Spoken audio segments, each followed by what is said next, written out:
and we got to make sure our bodies are in tune with the time zone and we're ready to play when it's time to come. Pardon my ignorance, but did you ever go overseas with Washington? Yeah, we went in 2016, and it was a great experience. My first time out the country as a young guy, and that was kind of an eye-opening experience to go somewhere else in another country and see how it is to be a player in another country. Especially, I know soccer's really big over there. And when we was over there, they was cheering the whole game because nobody has a favorite team over there, so they just cheering to have an NFL team.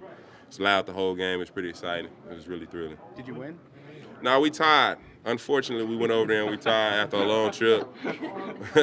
Came out with an even score. It was a pretty crazy finish, but it didn't end the way neither one of the teams wanted to end. But we had to live with it. We hear how good long plane rides are after winning, how bad and quiet they are after a loss. What was it like after a tie?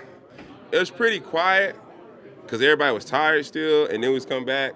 So I mean, it was like nobody was happy or sad. It's kind of like that mellow feeling. Everybody was kind of in the middle, just like, oh man, we would have did this, we would have won, or maybe if we didn't did this, who knows how it would have turned out if any situation played out. But everybody's kind of mellow. What was your travel schedule like in 2016?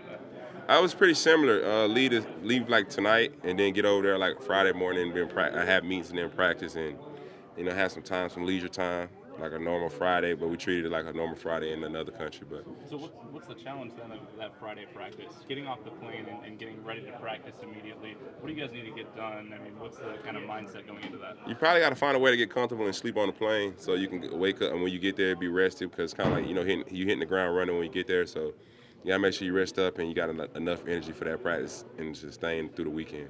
Do you like leaving on Thursday, or would you rather be there longer to kind of adjust to the time? I don't know. That's kind of a crazy question. I feel like I had a dream when this question was asked too, and it's deja vu. But I feel like I'm kind of mellow with it. It don't matter to me. I'm a pretty simple guy. But I mean, I feel like if we went over there, I'd probably spend a lot of money shopping or something. So probably it's good. I don't got that much time to do that. So I can be financially responsible on this trip and focus on football.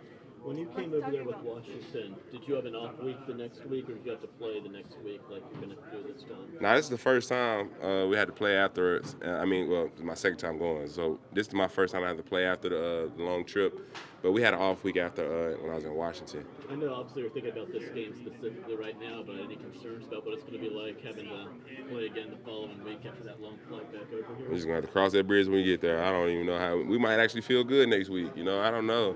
We never had to play, but it is a long flight, and I'm pretty sure after the game, our main focus on the game. After that, I'm pretty sure coaches, do the right thing, take care of our bodies to make sure we're ready for the Jets. Sounds like some of your teammates would like to do a little sightseeing. Sounds like Matt LaFleur thinks that's for the off season.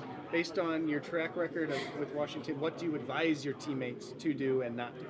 I mean, use your time wisely. I mean, we are over to play a game, but it's a one-in-a-lifetime experience to actually be able to go play in another country and not be a soccer player, and just to be able to do that. Yeah, our main focus is to go over there and win a football game, and also it's an experience for some guys. Some of these guys are rookies, never been out the country, and it's their first time being able to do it. Just got to be smart, go do some sightseeing, and make sure you give yourself enough time to not miss curfew or to not get back, give yourself enough time to have fun and still, focus on the game.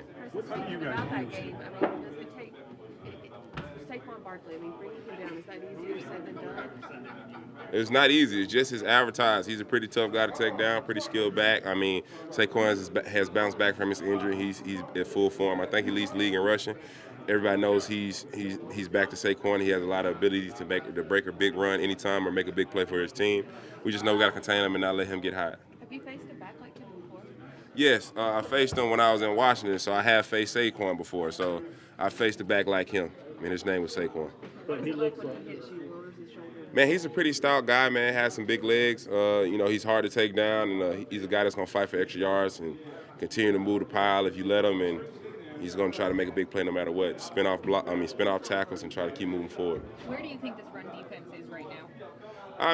It's always room for improvement. I think we're playing pretty well. It's always some room to to step up and do some better things.